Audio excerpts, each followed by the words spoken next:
Hi, my name is Steve Whitaker. I'm the operations manager and the academic advisor for the Sovereign Grace Pastors College. I'm here today with Walt Alexander, who is the senior pastor at Trinity Grace Church in Athens, Tennessee.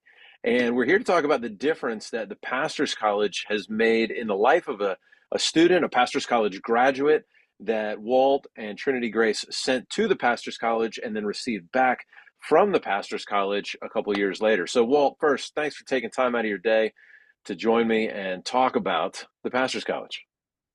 Really appreciate your time. Yeah, So, glad to do it.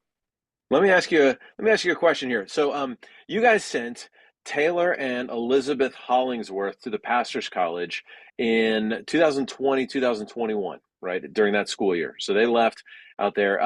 I they left in Athens in 2020. So quite a time to be headed off to the Pastors College, and graduated 2021, came back there.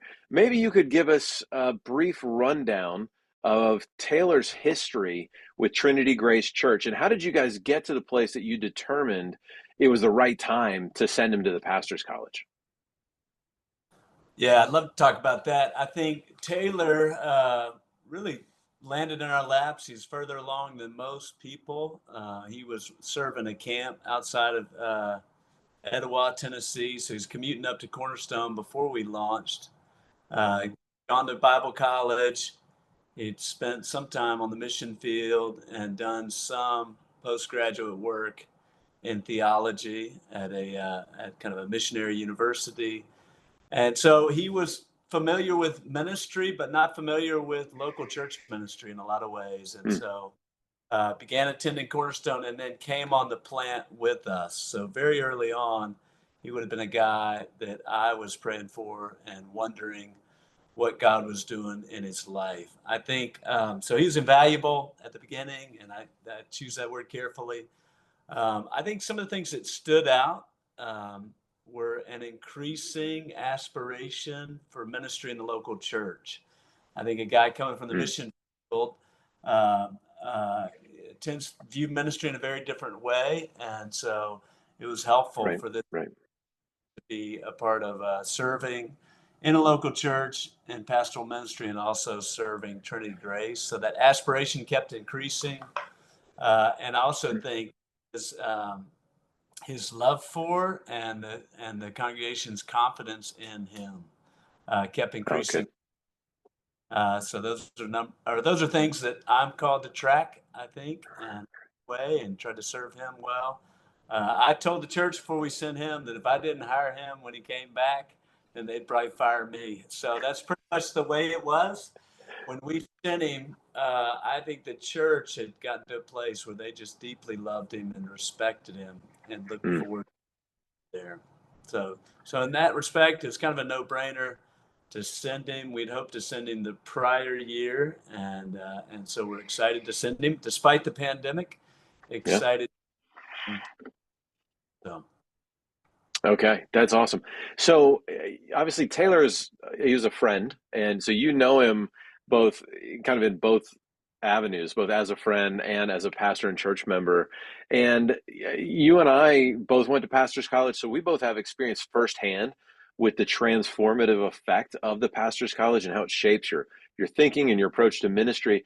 So, you mentioned how the mission field had shaped Taylor's approach. Talk about how how did you see the Pastors College transform his thinking on ministry, his growth in his abilities with Scripture and theology, and in ministry more generally? mhm. Yeah, I think there's a lot of ways that Pastor College did not transform him. He did not come home with more hair on his head. He did Nothing not. wrong with that. Yeah, in fact, in Sovereign Grace, maybe that's a welcome problem, but didn't come home sinning less or preaching like Spurgeon or something like that. I think what affected me when he came home was a deepened desire for and skill in theological ministry in the local church. And let me unpack that for a moment. What I think he saw modeled with Jeff and the different professors is a theological ministry, a ministry of trying to bring together all that Scripture is saying about subjects but a theological ministry directed towards and in the local church. And so I think him seeing just the nobility of that, the privilege of that, the honor of that, and the real potential. I think we're in an area of the country that would be a smaller place. Less people are going to post or college or anything postgraduate, things like that. And so Right. at times begin to be an area that people don't read as much, don't know as much, and yet the need for theological ministry is all the more important. I think sometimes we can reduce that type of theological thinking and the way we approach ministry in places like this. And I love that. So when he came home and different assignments would come across his plate, whether it's something small, a call to worship or a pastoral prayer or something like that, or approaching a bigger teaching topic, seeing him kind of grow in that skill and ability to do it was, I think, the greatest tangible effect, in my opinion. Well, how valuable is that? I feel like I got to watch that unfold while he was here. I got to know Taylor a bit while he was in the pastor's college, and I, I can think of a number of conversations I had with him, at the end of the school day or on a Sunday morning, just stuff he was grappling with and learning. I think that's a great way to put it, that he was learning a theological approach to ministry. Yeah, it gave him a theological structure to think in, which, yeah, that's fantastic. Look, sending Taylor is a sacrifice for your church, right? I've been to your church. It's a small church in a small town in East Tennessee. It's a delightful church and a delightful town. You guys are doing great work there, but being a church this size, it means that sending Taylor is a real sacrifice. That's a big financial investment.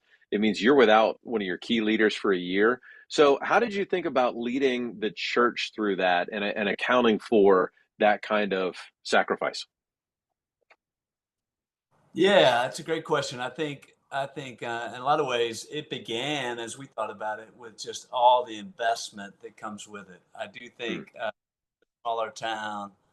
Uh, I think money to some degree is harder to come by, and Hmm. so the significant investment of sending him was part of what we try to think through in the way we cast the vision to the church. I think it was striking to see God provide so abundantly for him in all different places, not through one individual giver or something like that, Right. but provide for him to be able to go in a way that didn't burden us as a local church, but also prepared us for the future. I think, a lot of ways. So I approached it with a lot of faith or trying to cultivate faith in that respect in the congregation financially, and then also sending him away. I think I was pleasantly surprised in all the people that really rallied and enjoyed the privilege of stepping up to take over Oh, things. And there was no doubt we missed him. Whether it's following up with guests, he's very hospitable and very evangelistic, and so we miss that aspect a lot. But I think it gave the church also an opportunity for the next man, so to speak, to step up, the next family to serve and be looking, and so we found God blessed our church in that respect. oh, that's great to hear. Yeah, so I'm not at all surprised by that, having visited your church, man, some great people. So no surprise at all. What about you were talking about the effect on Taylor's life going to the pastor's college. What would you say was the effect on his family? So Taylor and his wife Elizabeth, they had four little kids when they were here, four bigger kids now. So, um, what did it do for them as a family? Mm. It's a great question. I think I love the Pastor College model, and I'm always burdened to get the family because it has the families all there together. I think oftentimes you meet guys, and I wouldn't say this is the case with Taylor, where the guy is ready to go, and the wife is not as excited about transplanting and rebuilding or retooling things for the year. I think, but anybody that's been a pastor knows that there's no separation between your ministry and the home ministry of the church. sometimes painfully so, when something's going on at home that is affecting your ministry in the church in such a way that the church sees. But that's what I love about the Pastor's College. I love seeing the effect in Taylor and Elizabeth's life in Mm, doing it together. I think really being able to send them out together was a real privilege, and be able to thank the kids and encourage them, tell them I'm praying for them as they go. But really, them being immersed in a context where they saw what pastoral ministry was, they saw what their dad was stepping into, Elizabeth being able to look around and be model after ladies and what pastoral ministry and mm, serving looks like. And so it's really hard to quantify the effect on them. I think mm.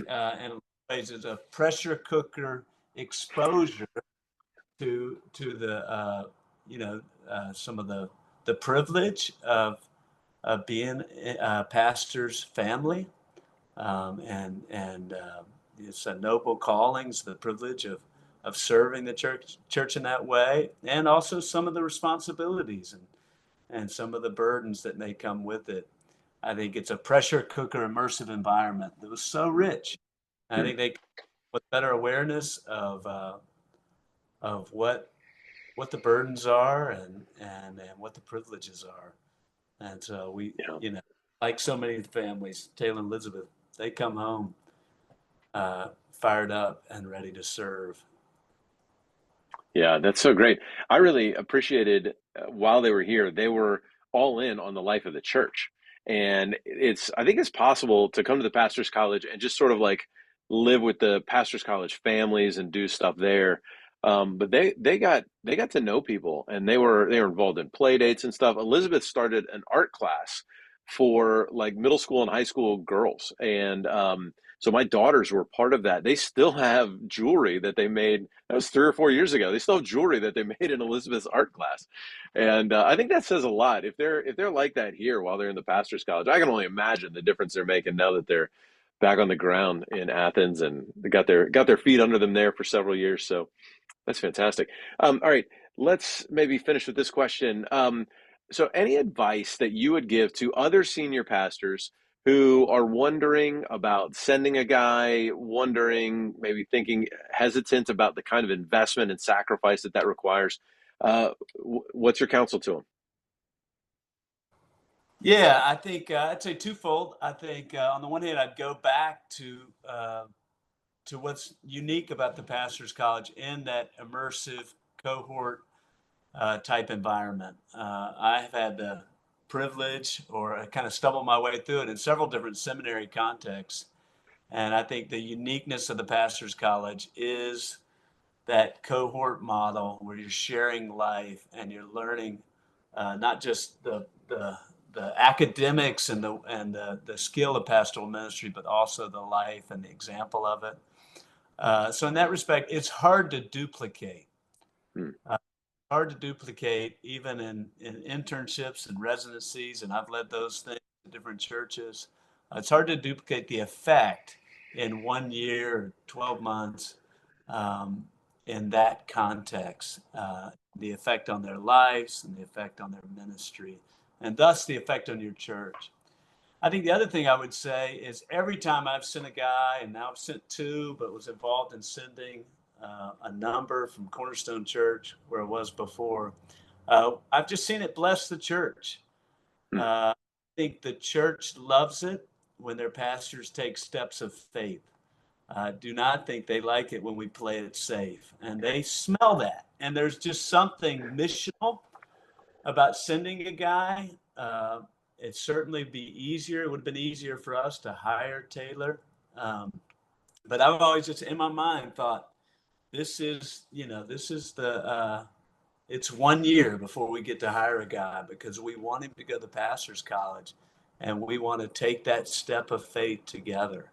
And I've just seen that again and again. The church enjoys watching that. They enjoy rallying around those steps of faith, and are eager to play their part. And so in that respect, God blesses it and has blessed it time and again. Yeah, yeah, that's great to hear. I think that's good advice because what you're saying about taking risks and exercising faith is good. It seems like the Lord has responded to your faith in that, and Taylor's coming back. The difference he's making there for the church and for you, it's really encouraging to hear. And we only had him here at Sovereign Grace Church Louisville for 10 months, and they found their way into our hearts pretty quickly. So they were hard to let go and send back, but I'm glad now they are back and serving and making a difference there. So that's really great. That's great. Well, thank you for taking the time to talk about Pastors College. I'm really grateful for your time. It's always great talking with you.